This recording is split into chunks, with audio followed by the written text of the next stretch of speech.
Hey, welcome to SEAS Backstage. This is your all-access pass to everything you need to know to design, produce, and inspire your next event. I'm your host, Troy Peters, SEA's very own Chief Experience Officer, here to guide you through the world of live event production. Remember to subscribe to the podcast at seaspro.com/backstage or wherever you get your favorite podcast. On today's podcast, we're joined by genius is probably not even close enough to being able to, but you're just like this person that we keep crossing paths with. We've been friends for only a few months, but I feel like we're very tight friends already. We're just living in that same world. Yinka Freeman, founder of Triple Pocket Events and seasoned event producer with over 15 years of experience in the industry. Your expertise in event planning, coordination, design, event technology, which is what we try to speak on here, has you creating unique and immersive and experiential events for events of all sizes and all sorts of clients. I know you're known for your keen eye for detail, your creative imagination, and contagious enthusiasm all the time. You just showed up at the office and everybody's like, what's happening? Things are different. We love it. But I love that sort of like reading your bio here a little bit more. You say that, you really love to live in the producing mission and value-driven experience. Yeah. So let's start there. Tell us what that means, producing a mission and value-driven experience.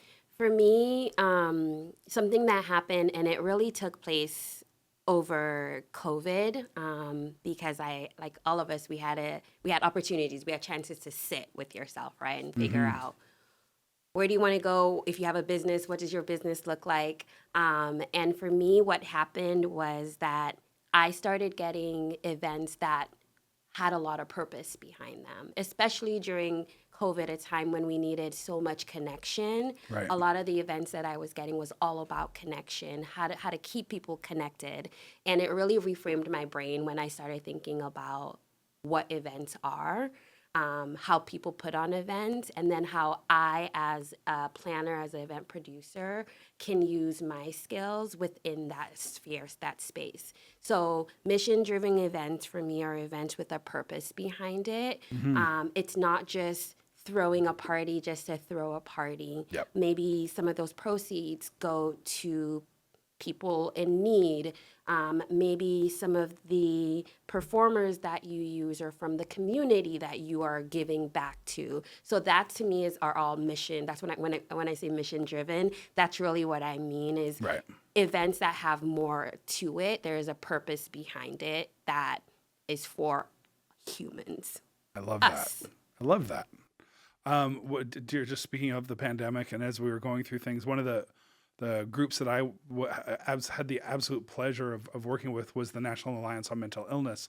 We produced 3 of their national conferences with the company I was previously with, but it was so pertinent. It was so like, wow, we need this voice in our community, and to be able to be working with them on that national stage was amazing. And talk about having a mission and a purpose. And you were seeing it in real time when people were having these conversations and students were talking about everything from bullying to drug abuse to just straight up mental struggles that they've had and the ways that they could navigate through it and having resources to navigate through it it's amazing. It is. And at least for me, I feel like at the end of any of these mission-driven events, I feel like I have such a purpose. Like doctors, they save lives all the time, right? Sometimes I'm like, I'm an event planner. I don't know. I put on pretty things. Right. No, but when I do a mission-driven event, it's like I use my skills and my energy to help in some way. And so it just makes me feel a little bit more connected, and it gives me a little bit more of a purpose in my journey. And I love that. I think I even had my own struggles. I started out in the motion picture industry and then moved to event planning for a large trade association, right? 20,000 attendee, San Francisco citywide conference. We were in all of Moscone and a bunch of hotels. And I've struggled with like, what is my purpose here? Like we're bringing everybody together. And I love that we were working with scientists and doctors. We were, had the astronauts on stage that were going to fix the Hubble telescope. And we were talking about the latest and greatest in, remote surgery and things like that. And I was like, but how do I contribute here? And I don't know if it was somebody that had told me or if I just had this revelation there, but it was like our job as the event planners, and especially on the technology side, which you're so diverse at and so aware of. We're here to communicate. We're here to bring people together. I look at, some of even the political environment that we've got in the world of like, if we can get two people in the room and we can be the conduit to make sure they have the experience where they can have the conversation and solve some problems. Yeah. Thank you. That's why I want to be here. Yeah. And then every once in a while we throw together a Taylor Swift concert and we're having a good time. But still, right? There's a mission there. She puts out a good mission too and says like, this is who we are together as a group. And that's events. When you just said that part about, with the climate, the political climate of the world right now and putting two people together, it reminded me of this book, and I don't know if you've read it, The Art of Gathering by Priya Parker. I've not. Okay, put that on your next Putting it on my list, okay. Your next reading list. It's a great book, but she actually started out as a conflict resolution mediator, I believe. Maybe her title might have been. But she would use events and dinners and things like that to bring people together. Or like she talks about how she would set up like conferences within like feuding country leaders, and they would be in the space, and how she would use technically events to bring them together. It's a great read. It's like events and politics. Right. But it works. There's a reason they do those summits, right? Where it's like get everybody into a room, they might argue or whatever. I just look at Thanksgiving. We might all as family be arguing all day long, but when you all sit down at the table, you're happy, you're breaking bread, right? Yeah, you're having a conversation. There you go, breaking bread, then you're exactly. like you're together and you're there for the purpose. That's awesome. So I know you know a lot of technology. You really set yourself up as a planner who knows and somebody in the industry who knows that sort of thing. How did you embrace it? How did you get into the technology, and how did you say, I don't just want to be somebody who's helping to put heads in beds or figuring out the number of people sitting at an awards banquet or a fundraising dinner or something, but I really want to understand the technology side. Tell us that journey. How did that come together? I'm just nosy in general. Beautiful. Perfectly answered. I am a nosy person. I like to know things. And so I've always been this way. Even like when I was younger and working with different companies, I was always the one that would like go to the marketing department and just be like, okay, well, what's all of this? What's in the calendar? I always just wanted to just know how everybody's role funneled into my role, and I always felt like it helped me understand my role a lot better, and it also helped me improve my role a lot better. Yeah. And so I just always wanted to learn things. So I worked at a really big production company. I was their in-house event planner, and I would just always go to the AV guys and just like, what's this button? Oh, well, if you do that, that works. Oh, right. And because when you take an interest, right, people are so much more open and they're so much more willing to show you and to teach you. And so that's really where it stemmed from, was just curiosity. I wanted to see how things just worked within my world. And technology is really cool. And during COVID, I feel like a lot of my things are during COVID. But during COVID, when I started learning about what a virtual event truly is, and I think when I fully understood, at least for a virtual event, it's not a webinar. That's not a virtual event. Yeah. There's just so much more to that world that I wanted to learn as much as I could. So I started teaching myself how to work on OBS, Open Broadcast System. Then when I got to a certain level where I couldn't teach myself on YouTube anymore, I hired somebody, a gamer, to teach me how to do it. And that's really what I just started doing. Like if I saw something that was way above my sphere of knowledge for technology, I would seek somebody who I knew was good at it, and I would have them either teach me or explain to me so I really fully understand.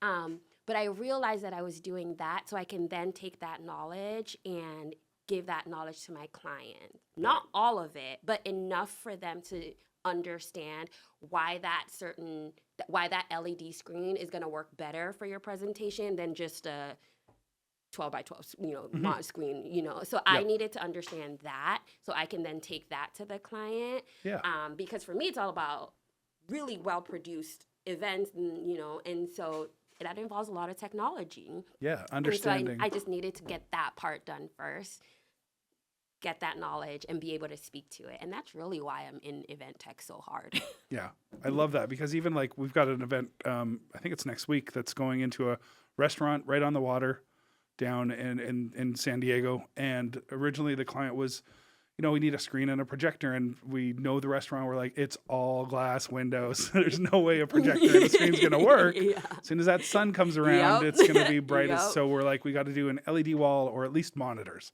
Large monitors, something that emits light rather than reflects light. So yeah, just you and I saying think that, it's just you get that. having that knowledge. I don't need to have half as much technology knowledge as you do since you're in that You lean space. on us when you need to. Exactly. Yeah. And Yeah. so, but I can at least have enough knowledge to get that conversation going with an expert like yourself.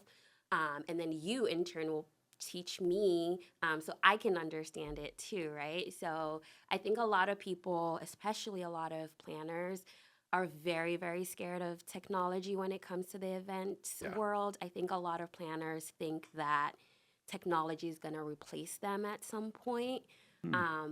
I do not agree with that at all. I believe as a planner, technology just enhances every single event that I do, Yep. and I use it as a companion. I don't think of it as competition at all with anything. It's another tool in the toolbox, It's a tool. right? Even AI. We've embraced AI here at SEAS Productions fully, where we will create content for clients and we will pull it out of the AI and then we manipulate it where we need to. But it's sped up our process like by hours, if not days, for when we need to create something. We can start it with AI and then we put it into whatever creative tools we then have to use. But it is just another tool in the toolbox as we move along. It is. It helps you be so much more productive in just your everyday. There are so many tasks in the event production world that are so repetitive. Yeah. And it's like, if AI can do that for you in 3 minutes or less, Yep. Why not? why not? Why would you want to Yes. spend 3 hours doing something when you can get it done in 3 minutes? Like, that's 2 hours of more than 2 hours of your time that you get back to do something else, or 2 hours of your time that you can use to come up with something really cool and creative for your client. You're not spending all your brain power on a mundane task. Yep. And even just getting a fresh perspective. I know it's a computer giving you a fresh perspective, but those AI engines will just, like, you might be thinking in one direction and you can just have that tool say, well, here's another about idea. this? And you're like, oh, I didn't think about it that way. Yeah. It's like to have another person around, right? Yes, Like, it really is. yeah, It's like think your about that your differently. very own assistant. Yep. So we talked a little bit about your understanding of technology, and I shared a little that, we keep crossing paths at different conferences we're speaking sure at, whether do. it's ILEA or MPI or PCMA. What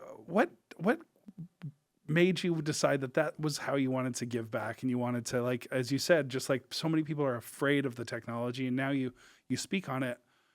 Tell us a little bit of that journey of how you became that speaker and that sort of thought leader in what we do.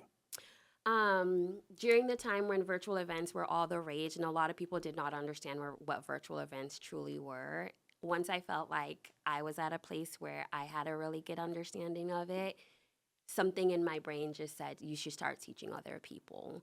I was seeing online a lot the fear that a lot of my professional friends were having about just where the world was going, where the world of events was going. And people were really scared. They were really, really scared. And so honestly, I belong to this freelance community, and people kept asking questions about, how do you unmute on Zoom? How do you do this on Zoom? And I'm like, Right. what Yeah. the heck? So I just reached out to the owner and I'm like, hey, can I just do a webinar or something with people, and they can sign up and we can just start teaching Good them. for you. And so that's really how that educational piece, that knowledge sharing piece started, was with that. I just started teaching just speaking about what I knew, my challenges. If I mastered another platform that no one else had heard of, I would do another webinar and have people come on and I would share. Because there was also a part that I felt like, because people were so afraid and they didn't know what was coming, that they just became stagnant and were just like not doing anything at all. And I did not understand how we were going to propel the events industry forward if 70% of us were just like, oh, what do we do? What do we do? What do we do? And so I knew some sort of revolution needed to happen within the events industry, and I saw myself as someone that could help, and how I could help was to share knowledge with people. Right. That's awesome, and thank you for doing that. Really Thank you means for a lot doing to our that. industry. It's like we're on the little circuit together. Yeah.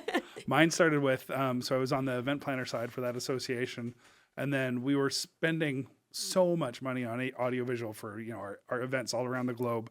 And it was like, okay, I need to understand what it is we're paying for. And if we're using the tools in the best way, I need to have a better understanding of what it is that we're hiring AV companies to do. And so I went and got certified in audiovisual. And from that, then people started reaching out and saying, you've got an understanding of both sides of the coin. Would you speak at this conference? And I remember being like, no, I do not do public speaking. Like, this terrifies me. But then I had called back and said, look, I will do it, but I want someone to mentor me through it, help me build my slide deck, help me figure out what my deliverables are going to be. And then I did it. And I remember those first two conferences. One was on where I was on a panel, and it was like 300 people in a room. It was for WEC. I think it was in Las Vegas or San Francisco. Okay. And it was on managing a crisis or something. And we were part of a conference that was in Brussels when the volcano erupted and shut down airspace. So we had 2,000 attendees with nowhere to go. So we had to figure out where to house them, how to get them to communicate with and this is, 10 plus years ago. But from that, and then my first talk where I created all of my content, and seeing those people in the front row or just in the audience that were having those aha moments, I was just like, this is feeding my heart. Like, this is what I want to do. And from that, it's helped our clients and our hopefully soon to be clients just be better at being like, hey, I can reach out to Troy. I don't need to be afraid of this. And he'll just help me through it. Yeah. I can reach out to Yinka. Yinka will just help me through this. Yeah. Right. Like, and that's so great to have these icons like yourself in the business. So, so thank you. Thank you. Goes both ways. Yeah.